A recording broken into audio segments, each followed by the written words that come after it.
क्षेत्र से भाजपा प्रत्याशी डॉक्टर निशिकांत दुबे ने निर्वाचन कार्यालय गोड्डा में अपना नामांकन दाखिल किया। इस दौरान उनके नामांकन सभा में भारत के रक्षा मंत्री राजनाथ सिंह, भाजपा जिलाध्यक्ष संजीव मिश्रा सहित कई कार्यकर्ता मुख्य रूप से मौजूद थे। वहीं इस नामांकन के बाद रक्षा मंत्री राजनाथ सिंह ने सभा स्थल पर निशिकांत की जमकर तारीफ की। उन्होंने कहा कि संसद सत्र में किसी भी प्रश्नों का जवाब देने के लिए निशिकांत को ही खोजा जाता है।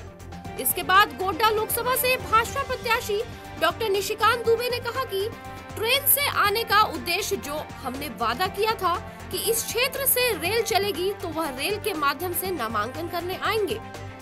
इस क्षेत्र में रेल का परिचालन मोदी की गारंटी साबित करती है।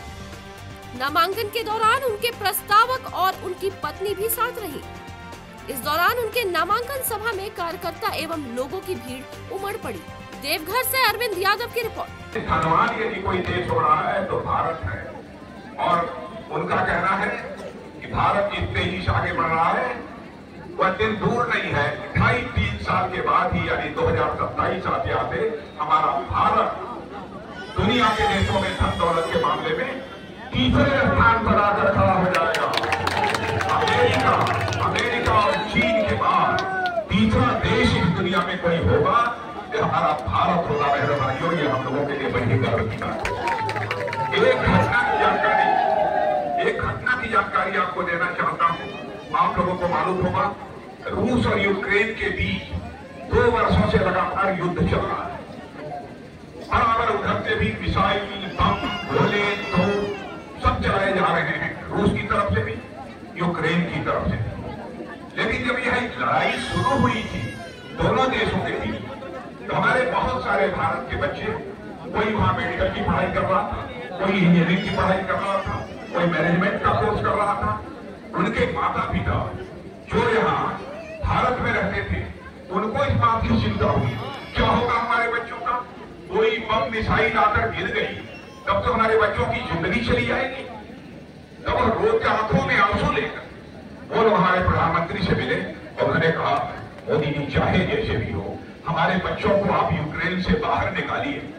अरे भाइयों, आपको आश्चर्य होगा, प्रधानमंत्री ने वहां के रूस के राष्ट्रपति मिस्टर पुतिन से बात की और यूक्रेन के राष्ट्रपति मिस्टर जेलेंस्की से बात की, और आपको जानकर खुशी होगी, गौरव को अनुभूति होगी, 4.5 घंटे के लिए रूस और यूक्रेन का युद्ध रुक गया और 22,000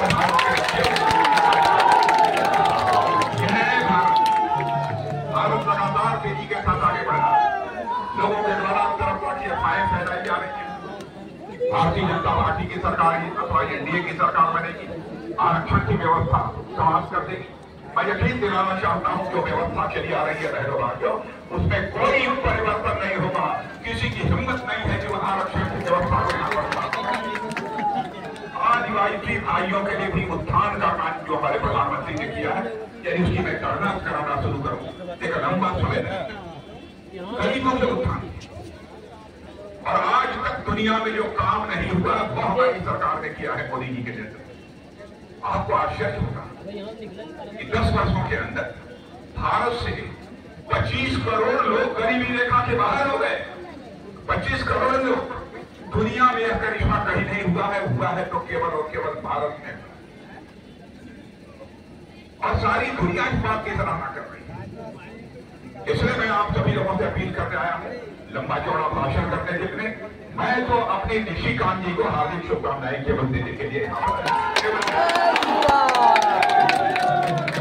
भाइयों, चाहे प्रधानमंत्री जी, चाहे प्रधानमंत्री, चाहे हम, चाहे कोई भी, जब कभी कोई मुद्दा, गंभीर मुद्दा संसद में पेश होता है, यदि तलाश किसी सांसद की जाती है तो आपका सांसद है निशिकांत दुबे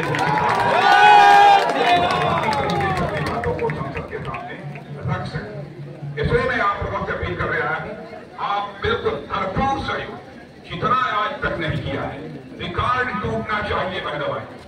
और मैं आज इस बाबा की धरती पर यह भी कहकर जा रहा हूं, मैं बाबा की धरती पर यह कहकर जा रहा हूं, यदि निशिकांत जी जीत गए और आपने सारे रिकॉर्ड अब तक के देवघर के तोड़ दिए, तो यकीन रखिएगा मैं निश्चित निशिकांत जी से कहूंगा 2, 4, 6, 8, 10 महीने के बाद एक बार मुझे फिर से इस बाबा की धरती पर लेना।